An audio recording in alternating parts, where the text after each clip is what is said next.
7. कलयुग में थोड़े से धन से मनुष्यों में बड़ा घमंड होगा।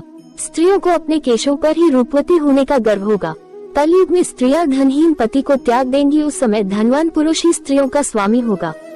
जो अधिक देगा उसे ही मनुष्य अपना स्वामी मानेंगे। उस समय लोग प्रभुता के ही कारण संबंध रखेंगे। 8. द्रव्य राशि घर बनाने में ही समाप्त हो जाएगी। इससे दान पुण्य के काम नहीं होंगे और बुद्धि धन के संग्रह में ही लगी रहेगी। सारा धन उपभोग में ही समाप्त हो जाएगा। कलयुग की स्त्रियां अपनी इच्छा के अनुसार आचरण करेगी। हाव भाव विलास में ही उनका मन लगा रहेगा। अन्याय से धन पैदा करने वाले पुरुषों में उनकी आसक्ति होगी। कलयुग में सब लोग सदा सबके लिए समानता का दावा करेंगे। 9. कलयुग की प्रजा बाढ़ और सूखे के भय से व्याकुल रहेगी। सबके नेत्र आकाश की ओर लगे रहेंगे। वर्षा न होने से मनुष्य तपस्वी लोगों की तरह फल मूल व पत्ते खाकर और कितने ही आत्मघात कर लेंगे। कलयुग में सदा अकाल ही पड़ता रहेगा। सब लोग हमेशा किसी न किसी कलेशों से घिरे रहेंगे। किसी किसी तो थोड़ा सुख भी मिल जाएगा। सब लोग बिना स्नान करे ही भोजन करेंगे। देव पूजा, अतिथि सत्कार, श्राद्ध और तर्पण की क्रिया कोई नहीं करेगा। कलयुग की स्त्रियां लोभी, नाटी, अधिक खाने वाली और मंदभाग्य वाली होंगी। गुरुजनों और पति की आज्ञा का पालन नहीं करेगी तथा पर्दे के भीतर भी नहीं रहेंगी। अपना ही पेट पालेंगी, क्रोध में भरी रहेंगी। देह शुद्धि की ओर ध्यान नहीं देंगी तथा असत्य और कटु वचन बोलेंगी। इतना ही नहीं, वे दुराचारी पुरुषों से मिलने की अभिलाषा करेगी। 10. ब्रह्मचारी लोग वेदों में कहे गए व्रत का पालन किए बिना ही वेदाध्यापन करेंगे। गृहस्थ पुरुष न तो हवन करेंगे न ही सत्पात्र को उचित दान देंगे। वनों में रहने वाले वन के कंद मूल आदि से निर्वाह न करके ग्रामीण आहार का संग्रह करेंगे और सन्यासी भी मित्र आदि के स्नेह बंधन में बंधे रहेंगे। कलयुग आने पर राजा प्रजा की रक्षा न करके बल्कि करके बहाने प्रजा के ही धन का अपहरण करेंगे। अधम मनुष्य संस्कारहीन होते हुए भी पाखंड का सहारा लेकर लोगों ठगने का काम करेंगे। उस समय पाखंड की अधिकता और अधर्म की वृद्धि होने से लोगों की आयु कम होती चली जाएगी। उस समय 5, 6 अथवा 7 वर्ष की स्त्री और 8, 9 या 10 वर्ष के पुरुषों से ही संतान होने लगेंगी। घोर कलयुग आने पर मनुष्य 20 वर्ष तक भी जीवित नहीं रहेंगे।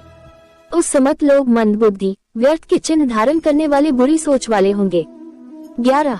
लोग ऋण चुकाए बिना ही हड़प लेंगे तथा जिसका शास्त्र में कहीं विधान नहीं है ऐसे यज्ञों का अनुष्ठान होगा। मनुष्य अपने को ही पंडित समझेंगे और बिना प्रमाण के ही सब कार्य करेंगे। तारों की ज्योति फीकी पड़ जाएगी। 10 दिशाएं विपरीत होंगी। पुत्र पिता को तथा बहुएं सास को काम करने भेजेंगी। कलयुग में समय के साथ साथ मनुष्य वर्तमान पर विश्वास करने वाले, शास्त्र ज्ञान से रहित, दंभी और अज्ञानी होंगे। जब जगत के लोग सर्वभक्षी हो जाएं, स्वयं ही आत्मरक्षा के लिए विवश हो तथा राजा उनकी रक्षा करने में असमर्थ हो जाएंगे, तब मनुष्यों में क्रोध लोभ की अधिकता हो जाएगी। 12.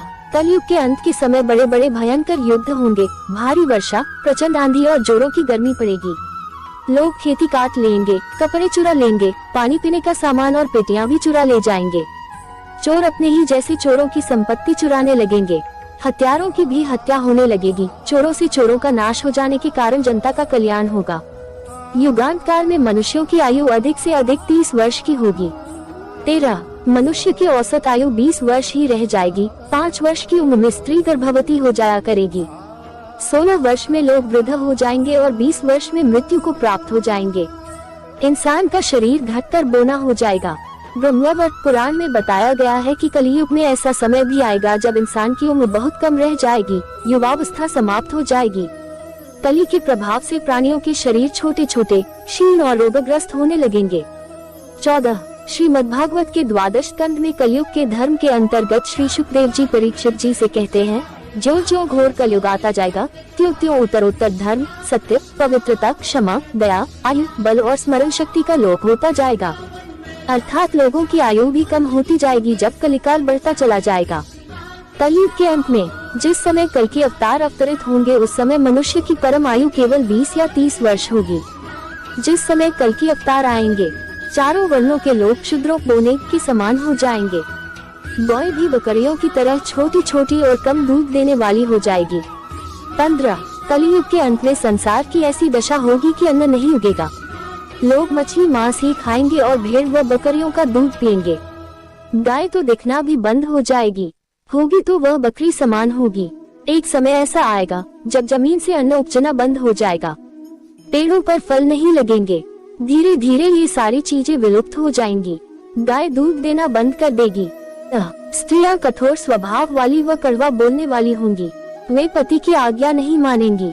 जिसके पास धन होगा उसी के पास स्त्रियां रहेगी। मनुष्यों का स्वभाव गधों जैसा दुस्सह, केवल गृहस्थी का भार ढोने वाला रह जाएगा। लोग विषयी हो जाएंगे। धर्म कर्म का लोप हो जाएगा। मनुष्य जपरहित, नास्तिक व चोर हो जाएंगे।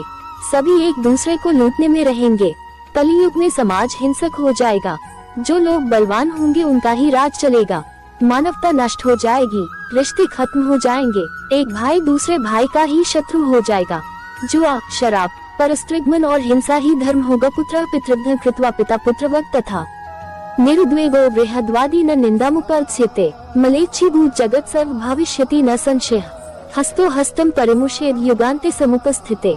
17 पुत्र पिता का और पिता पुत्र का वध करके भी उद्विग्न नहीं होंगे। अपनी प्रशंसा के लिए लोग बड़ी बड़ी बातें बनाएंगे किंतु समाज में उनकी निंदा नहीं होगी। उस समय सारा जगत मलेच्छ हो जाएगा, इसमें संशय नहीं।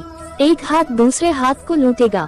कलयुग में लोग शास्त्रों से विमुख हो जाएंगे। अनैतिक साहित्य ही लोगों की पसंद हो जाएगा। बुरी बातें और बुरे शब्दों का ही व्यवहार किया जाएगा। स्त्री और पुरुष दोनों ही अधर्मी हो जाएंगी। स्त्रियां पतिव्रत धर्म का पालन करना बंद कर देगी और पुरुष भी ऐसा ही करेंगे। स्त्री और पुरुषों से संबंधित सभी वैदिक नियम विलुप्त हो जाएंगे। अंत में इस घोर कलिकाल से बचने का एकमात्र तरीका यह है कि व्यक्ति को वेदों की ओर लौट आना चाहिए और हर समय हरि कीर्तन करके खुद को सुरक्षित रखना चाहिए। जो व्यक्ति धर्म से विमुख होकर रहेगा वह कभी भी अकाल मौत को प्राप्त होगा या हर समय दुखी और संकटों से ही घिरा रहेगा।